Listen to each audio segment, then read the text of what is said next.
Саламатсыздар ма, құрметті оқушылар? Бүгін біз жаңа тарауды бастаймыз. 5-ші тарау. Кітаптың 156-шы беті. Теңдеулер мен теңсіздіктер. Теңдеулер мен теңсіздіктер жүйелері. Бүгінгі тақырып параграф 20. Теңдеулер және олардың жүйелерін шешудің жалпы әдістері. Дәптерді ашып, бүгінгі күнді жазып аламыз.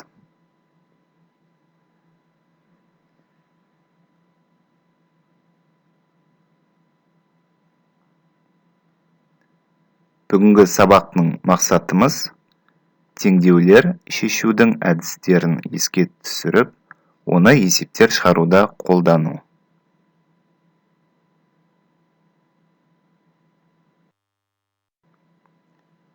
Сабақ жоспары 4 бөлімнен тұрады. Бүгін бірінші жаңа сабақтан бастаймыз. Екінші сәйкестендіру тесті. Үшінші күрделі есептер. Төртінші қорытынды.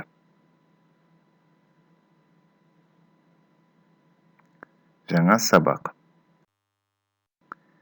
Теңдеу түрлеріне тоқталсақ, теңдеу екі түрден тұрады: алгебралық және трансценденттік. Алгебралық екі бөлімнен тұрады: рационал және иррационал. Рационал теңдеулер екі түрге бөлінеді: бүтін теңдеулер, бөлшек рационал теңдеулер.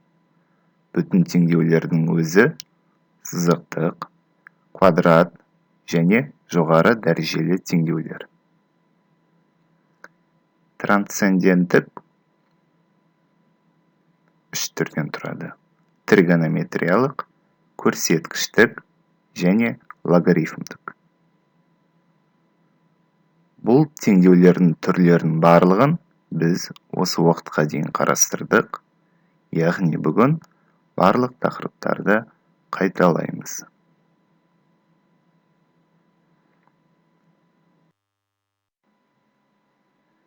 Теңдеулерді шешу үшін келесі әдіс тәсілдерді қолданамыз.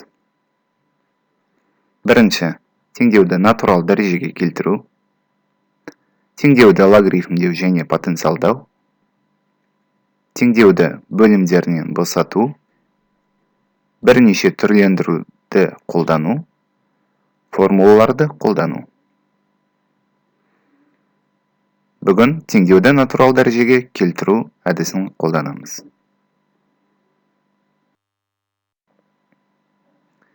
Бірінші мысал. Бірінші мысалды дәптерге жазыңыздар. А. Түбірасты x азайту 2 тең 5. Бұл теңдеуді шешіп, барлық түбірлерінің қосындысын есептеуіміз қажет. Теңдеудің түбірі квадрат түбір болғандықтан, екі жағын квадраттауымыз қажет.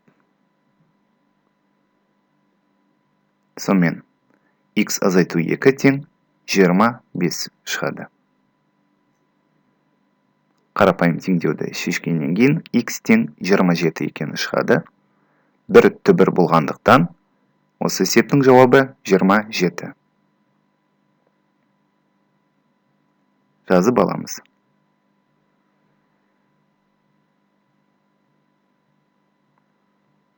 Екінші есеп.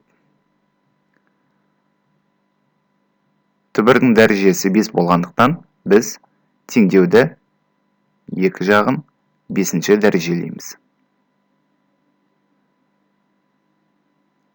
X квадрат азайту 4x тең 32 шығады. Бұл теңдеу квадрат теңдеу екені көрініп тұр. Осы квадрат теңдеуді біз дискриминант арқылы шешіп көрейік.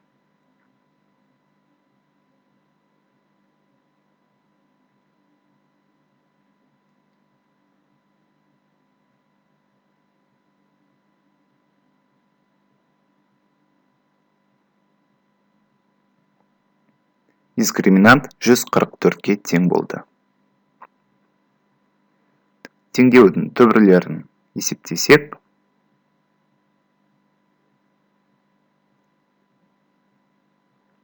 8 және -4 шығады.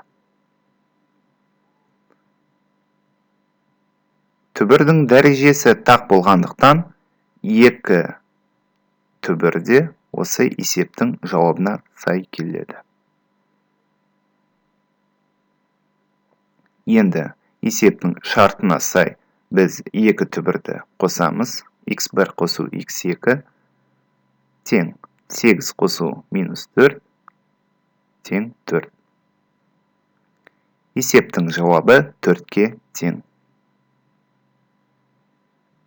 Дәптерге көшіреміз.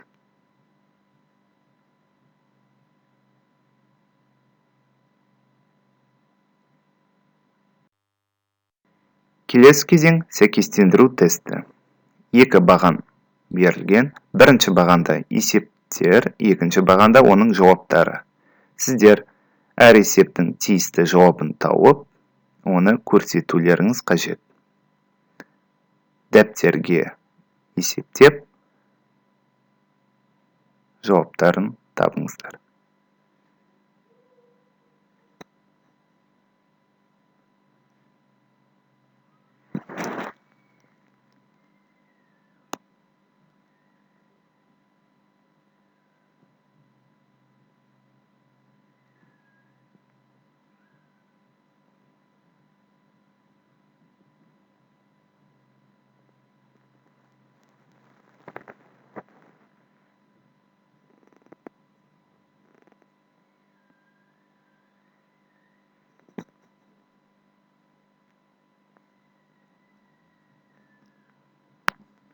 Сонымен, бірінші есептің жауабы 8-ге тең, екінші есептің жауабы 6-ға тең,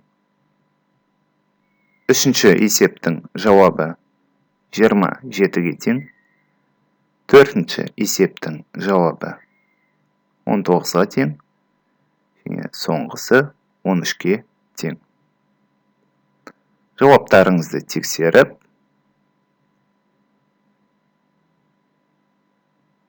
келесі кезеңге көшейік. Күрделі есеп қарастыру.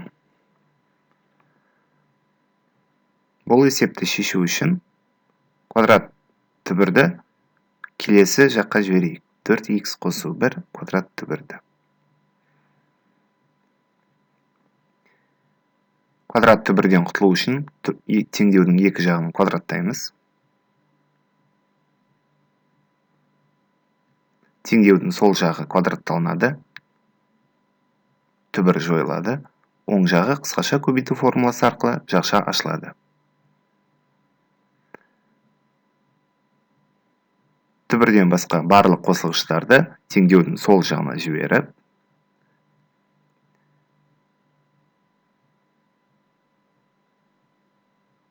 өрнекті ықшамдаймыз. Әрбір қосылғыш минус таңбасымен болғандықтан, және де бөлгіші 2 бар екенін ескеріп, біз минус 2-ге бөлеміз. Теңдеудің оң жағында квадрат түбір болғандықтан, біз теңдеуді квадраттаймыз. Квадраттағаннан кейін бізде келесі өрнек шығады. Бұл квадрат теңдеу екенін ескеріп, біз барлық мүшелерді теңдеудің сол жағына көшіріп, оны 0-ге теңестіреміз. Бізде x квадрат азайту 44, x қосу 84 тең 0 квадрат теңдеуі шығады. Бұл квадрат теңдеуді дискриминант немесе Вет теоремасын қолданып түбірлерін табамыз. Бірінші түбір 42-ге тең, екінші түбір 2-ге тең.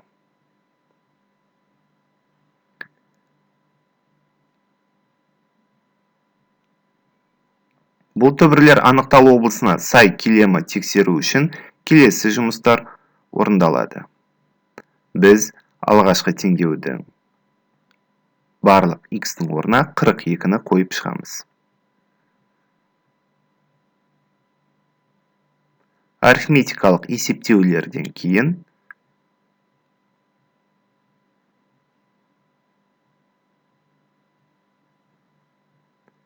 бізде тура емес теңдік шығады. Сондықтан да 42 деген түбір анықталу облысына сай келмейді, және де ол бөгде түбір болып саналады. Келесі түбір 2-ге тең.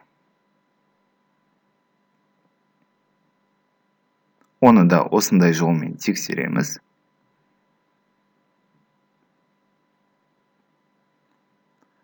Соңында 4 тең тура теңдігі шығады. Яғни, екінші түбір анықталу облысына сай келеді. Жауабы 2.